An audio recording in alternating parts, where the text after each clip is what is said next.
Hi guys, in this video I'm going to show you how to build an under cabinet organizer with just 2 tools and some off-the-shelf lumber in about 15 minutes.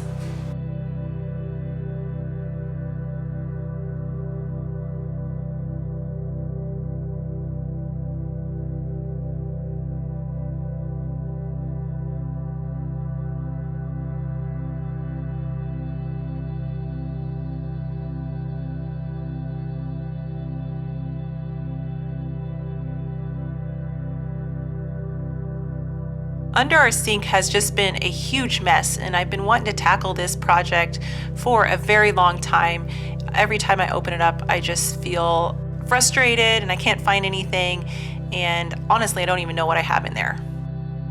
Okay, got the cabinet all cleaned out, and it's a little bit overwhelming what I have to work with because there's such different depths and different areas, and I wanted to take advantage of everything the best possible way. So what I'm going to do is just focus in on one cavity at a time. Okay, so with the plumbing pipes in here, and there's one here, I can't fit a drawer under this that would make any sense at all.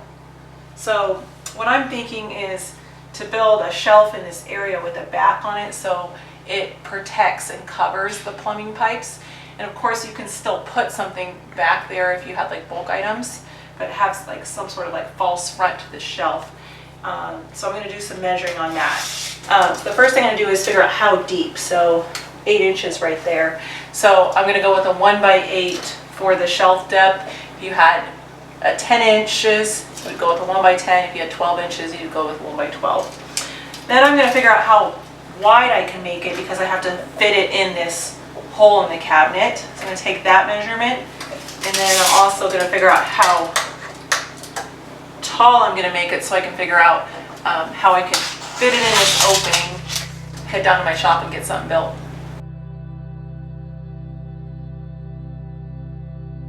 Alright, so I have a 1x8 board. I needed about 4 feet of the board, and I just cut the sides first in the overall height that I need, and then I cut the one shelf in the overall width minus 1.5 inches. For assembly, I just laid out my 2 sides, and I'd measured how tall my tallest cleaning product was, and it was right at 12 inches. So I'm going to leave 12 inches of space underneath the bottom shelf. And then I just use these self-tapping screws that you can buy right off the shelf. They don't need to be pre-drilled, and just attached it. If you have a brad nailer, a Kreg jig, there's many different ways that you can attach this. The screws is just the simplest and easiest with the least amount of tools. Alright, so you do need something on at least part of the back to give it some more structure, because at this point there's no structure to the project and it will just collapse. So what I'm going to do is add a 1/4 inch plywood back on the whole back. But you could just add a back on the top portion and then leave the bottom portion as a pass-through so you can still access the items in the back of the cabinet. What I'm doing here is just elevating my 1/4 inch plywood up on some scrap pieces of wood, using a straight edge to mark a line, and then just cutting with a circular saw.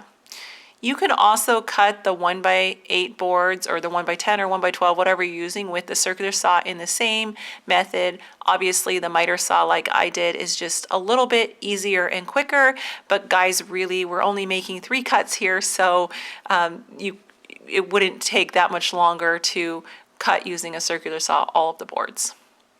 We're not making fine furniture here, we're making our life better here with this project. And certainly anything that we do today is going to be a million times better than what I had before.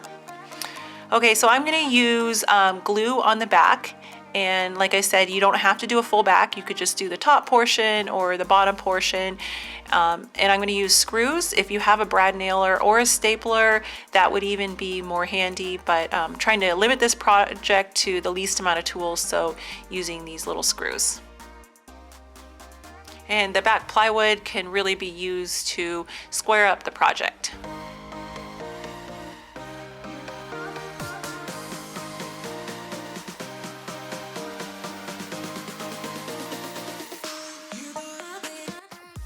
Okay, the shelf went in there. I actually could have made it about an inch bigger. I wish I had, because then I wouldn't have gaps, but I was worried I wouldn't be able to put it in there and turn it, but it did work out.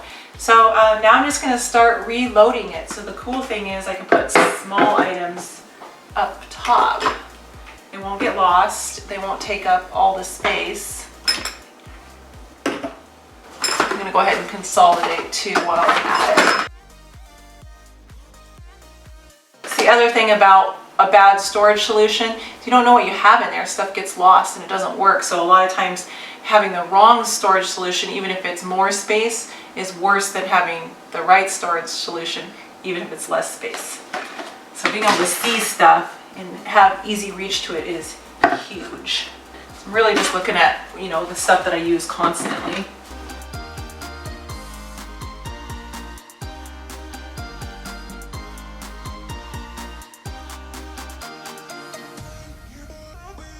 Okay, it's all done and it's all loaded up. I got rid of a bunch of stuff that I had doubles of and I can put away in a different closet. I really just want this to be a convenient zone where you can grab stuff and use it. You can use this H-shelf design in many different applications around your house to get the storage solutions that you need.